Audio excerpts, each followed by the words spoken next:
Morning student. तीसरा unit है सचेत दोस्त सच्चा दोस्त। वो हमने उसकी समझ पूर्ण कर दी। अब उसका जो अभ्यास और स्वाध्याय है वो आज हम आपको पढ़ाएंगे। सबसे पहले अभ्यास मौखिक प्रश्न यानी कि एक एक वाक्य में उत्तर दीजिए। उसमें पहला प्रश्न है बाल दिवस कब और क्यों मनाया जाता है।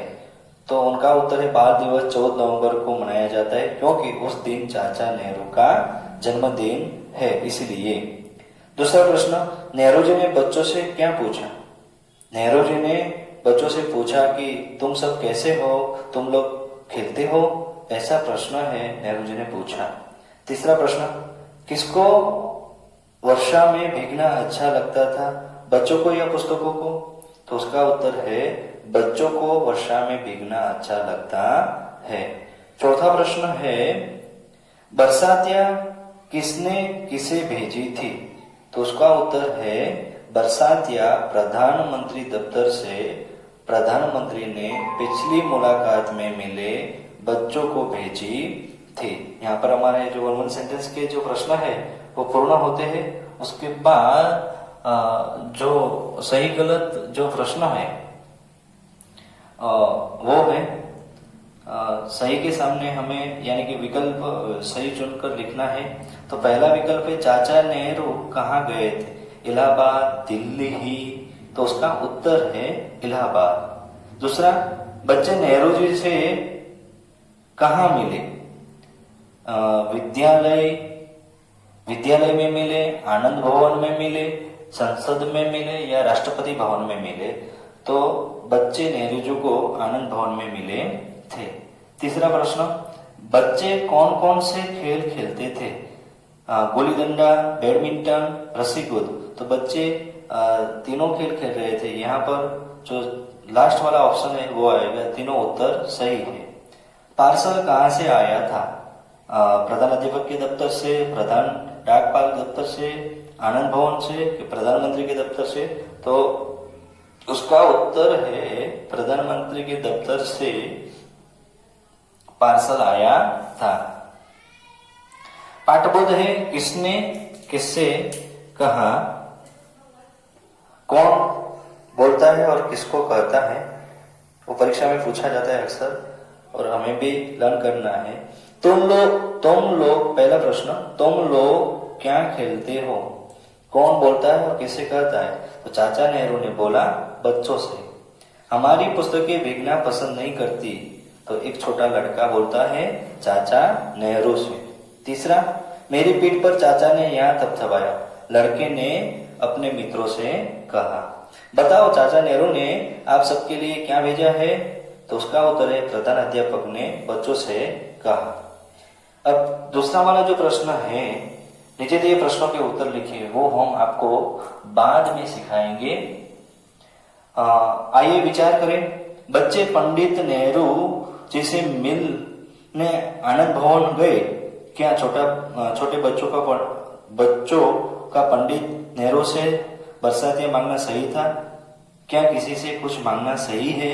हमारी जो जरूरतें होती है, ऐसे बड़े व्यक्ति से हम मिलते हैं तो हमारी जरूरत से हिसाब से कुछ मांगना गलत नहीं होता है। वो भी आपको होमवर्क में लिखना है। हॉट्स, आप भारत के वर्तमान प्रधानमंत्री से क्या मांगना चाहेंगे, सोच कर लिखिए। आपके विचार है वो आपको आपके विचार लिखने हैं। हमारे जो भारत के प्रधानमंत्री हैं वो आपको पता होना चाहिए हमारे प्रधानमंत्री कौन है, उसके बारे में आपको सोच कर लिखना है भाषा से यानी कि व्याकरण। अब पहला जो प्रश्न है वो यहाँ पर उदाहरण के तौर पर दिया गया है। हंसी मजाक एक शब्द युग्म जिसमें दो सार्थक शब्द होते हैं। युग्म यानी कि हमें गुजराती में जोड़का बोलते हैं, उसके छोड़ को। इसलिए यहाँ पर एक शब्द जिसमें दो सार्थक शब्द होते हैं, ऐसे हमें दो शब्द लिखने हमारे जो गद्य में देखकर। तो उसमें यहाँ पर लिखा हुआ है लेन देन, दिन रात, ऊंचा नीचा, लाभ हानि, ऐसे युग्म शब्द कहते हैं। नीचे दिए दूसरा प्रश्न, नीचे दिए गए शब्दों के समानार्थी शब्द लिखिए, समान अर्थ वाले शब्द लिखिए, पर्यायवाची शब्द लिखिए, यानी कि सेम वर्ड, सभी एक ही होता है। दोस्त, तो उसका समानार्थी शब्द है मित्र, दिवस का दिन, व्यक्ति का मनुष्य, शामिल का सम्मिलित, फूल का पुष्प, पेड़ का वृक्ष, प्रेम का स्नेह, समस्या का परेशानी, तकलीफ का कष्ट होता है। यहाँ पर हमारा सेम वर्ड यानी कि समानार्थी शब्द भी पूर्ण होते हैं। तीसरा प्रश्न है, नीचे दिए गए शब्दों के बहुवचन शब्द है वो हमें लिखने हैं। चुटकुला, तो चुटकुला का जो बहुवचन शब्द है आप 7th स्टैंडर्ड में सीख गए हैं, बहुवचन और एक वचन। तो चुटकुला, तो चुटकुले, तितली तो तितलियां, समस्या तो समस्याएं, तकलीफ तो तकलीफें। जब हम बहुवचन करते हैं तब हमें खास ध्यान रखना है, तकलीफ तो तकलीफे, फे के ऊपर बहुवचन में अनुस्वार आता है और आता है।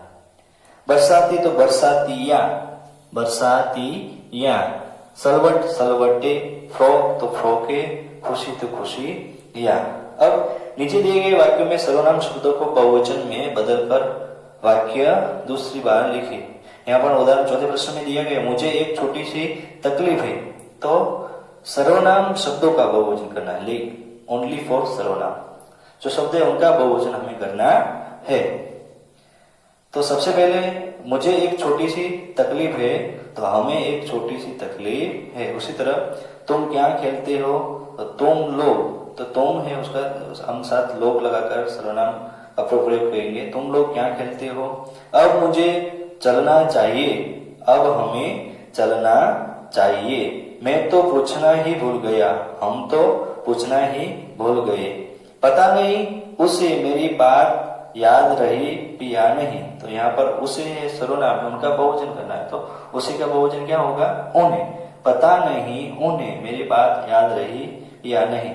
वह चाचा नेहरू के बारे में बात कर रहा था, तो वे चाचा नेहरू के बारे में बात कर रहा था। यहाँ पर हमारा जो ये भी प्रश्न पूर्ण होता है।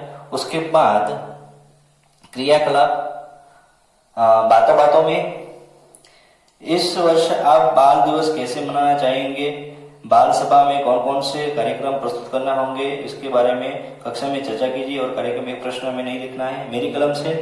यदि चाचा नेहरू आपसे आपकी तकलीफ के बारे में पूछे तो आप उन्हें अपनी कौन कौन सी तकलीफें समस्याएं बताएंगे, ये प्रश्न आपको होमवर्क में लिखना है, आपको अपने विचार प्रकट करना है, इसलिए आपको ही लिखना है। तो यहाँ पर यह प्रश्न पूर्ण होता है। बाकी हमारा ये यूनिट है वो पूर्ण होता है। यहाँ पर स्वाध्याय एवं अभ्यास भी पूर्ण होता है। अब हम अगले यूनिट के बारे में नेक्स्ट वीडियो में बात करेंगे।